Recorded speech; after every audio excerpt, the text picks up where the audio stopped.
Okay, we're gonna try to make this one actually quick. Hey everybody, welcome back to another episode of Quick Tips. Today we're gonna be taking a look at a few tips for Pam's new workout here.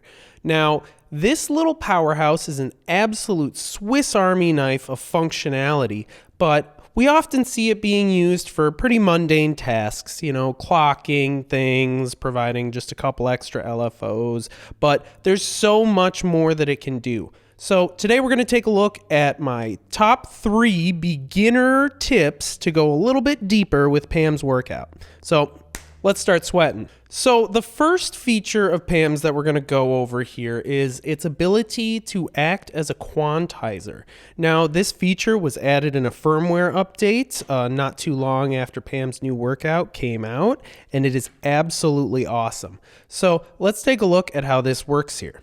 Okay, so let's create a simple arpeggio with just one channel of Pam's new workout here. So we're going to long press and go into the sub menu of channel 4 here. We're going to change that to a triangle wave. We're going to change the level percentage all the way down to just 20% here. And the reasoning behind this is because we're going to quantize this signal, and it's going to output a volt per octave voltage here. So if Pam's output is 5 volts from 0 to 5 volts, and we limit it just to the first volt, we're going to get just 1 octave of notes, which is pretty cool. We could go up to 5 octaves of notes, but that's too many notes for what we're trying to show today. So moving right along here, let's go over to the width control. And let's take a look at what this little wave looks like right now here. So we can see it's just a tiny little triangle wave just bouncing around over there. And by increasing this width, what we'll start to see happen to our triangle wave until we get all the way up to 100% is that it is now a ramp wave, which is just what we want here. So let's keep moving right on along, and let's get to the quantize here. So now all we got to do is turn this on, and we've got a few different quantization scales that we can use. You got major, minor, harmonic minor, PM,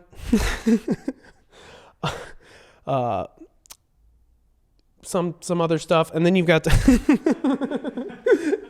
listen, I don't know what those ones mean, but then you've got Phrygian, Lydian, Japanese, and a bunch of others. For this one here, we're just going to use major because it's just nice. So now that we've got our quantized signal, let's take a look at our signal coming out of this data here. You'll see that it's still pretty ramp wave looking, but there's some steps in there. So let's take a listen to this. Come out of our data into the 1 volt per octave of our Dixie here. And then let's just take the saw wave out of the Dixie and go into our Ikari, and out of that and into our output.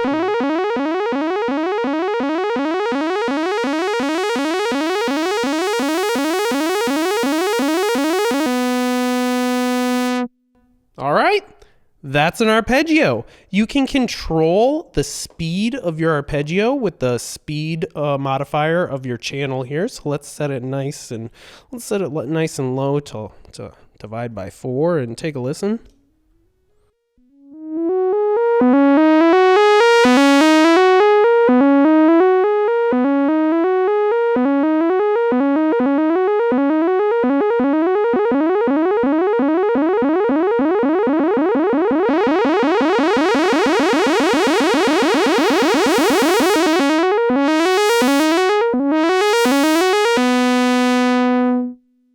I would encourage you to play around with different wave settings with different amounts of width and see what other kind of cool patterns you can get. There's also an amazingly fun just random wave setting here, which will get you, of course, just random generative sequences.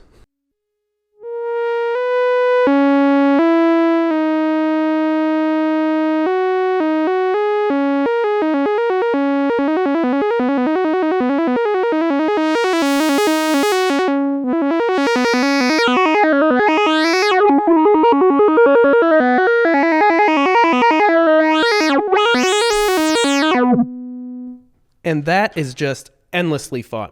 So that's just a quick introduction to the quantizer in Pamela's new workout. It is absolutely amazing. One little extra quick tip, you can actually set it to quantize incoming voltage here. If you set it to CV1, you can put unipolar positive voltage in, or CV2 will respond to negative voltage as well. So if you've got some sort of really cool LFO shape or complex envelope giving you some sort of a movement that you really, really like, and you don't have a quantizer handy, throw it into PAMS and, zip that sequence up, make it musical. One of the coolest features of the original PAMS workout was the ability to load an alternate firmware on it that allowed you to access a Euclidean rhythm mode. Now, Euclidean rhythms are super fun ways to create unique and generative, bouncy rhythms that are fun on a bun. So the new Pamela's workout included that mode by default on every channel. So let's take a look at how it works. So if you long press into a channel, you can scroll to the left until you hit these three settings: Euclidean rotation, Euclidean trigger, and Euclidean step. So if you're unfamiliar with how a Euclidean pattern or rhythm works, it's actually fairly easy. It can be a little intimidating, but let's take a look at these three settings, which you'll find on any and every Euclidean rhythm sequencer. You've got Euclidean steps, which is the amount of steps in your sequence. And then you've got Euclidean triggers, which is the amount of triggers that will be distributed across those steps. And then you've got Euclidean rotation.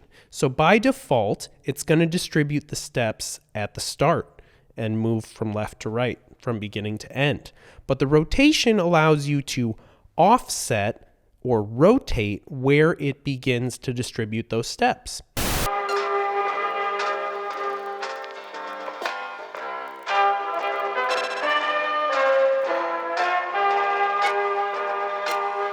So let's just take a look at a straight pattern, and then we'll apply some Euclidean filters to it. So here's the rhythm pattern we're getting from channel 3 with no Euclidean filtering.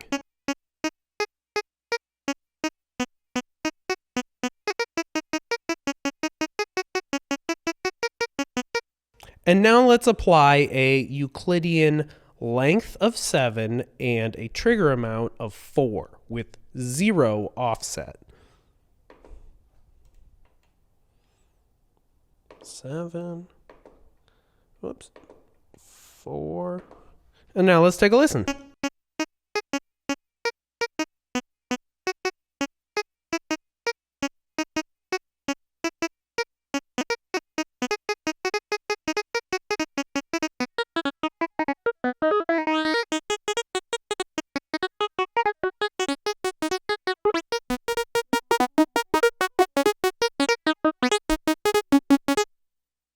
And hey, that is fun. That is bouncy. For comparison, let's take a listen to channel 2 here, which is just going to give us a straight rhythm. Or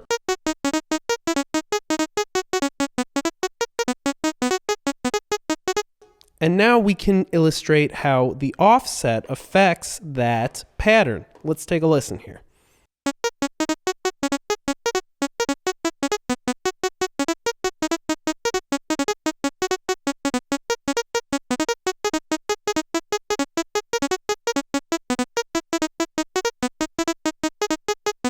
So let's recap on our patch so far. We've got a random voltage being quantized and going into our Dixie, which is creating our melody, and then a Euclidean rhythm creating a pattern for our maths envelope to trigger this VCA. Pretty nifty so far. Okay, for today's last quick tip, let's take a look at Pamela's new workout's logic functionality.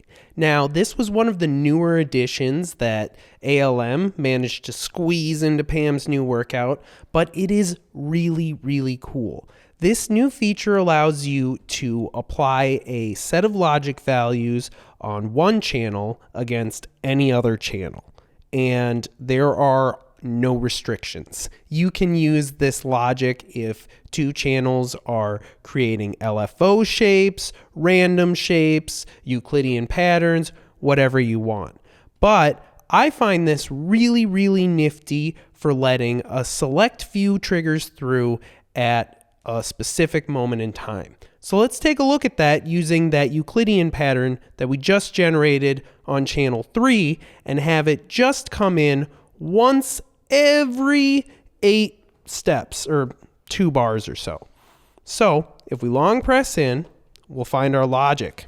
If we click into it, you can scroll through all of the different ways you can logic a channel against another. You've got AND, OR, XOR, and that's it.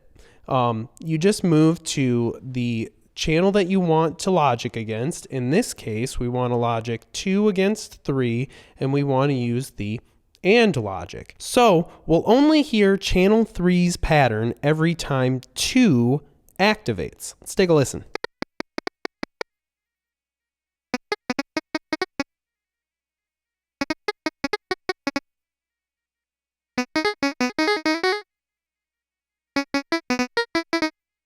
I would really encourage you guys to play around with logic and discover how many cool things you can get for yourself.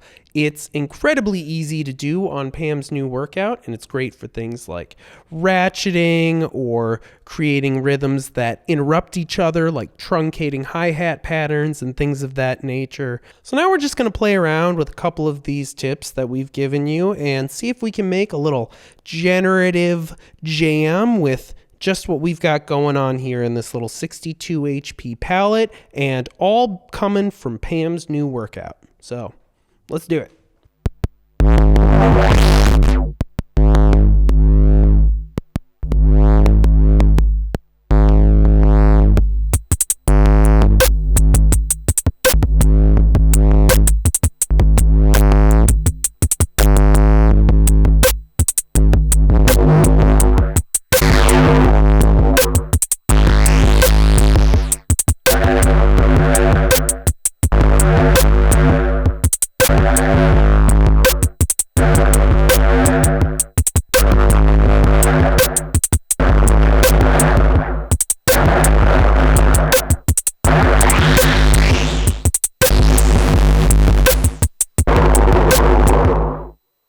All right, so as you can see, things can get pretty out of hand really quick, but I hope that this served to illustrate how useful Pam's new workout is as a utility to do just about anything in your system.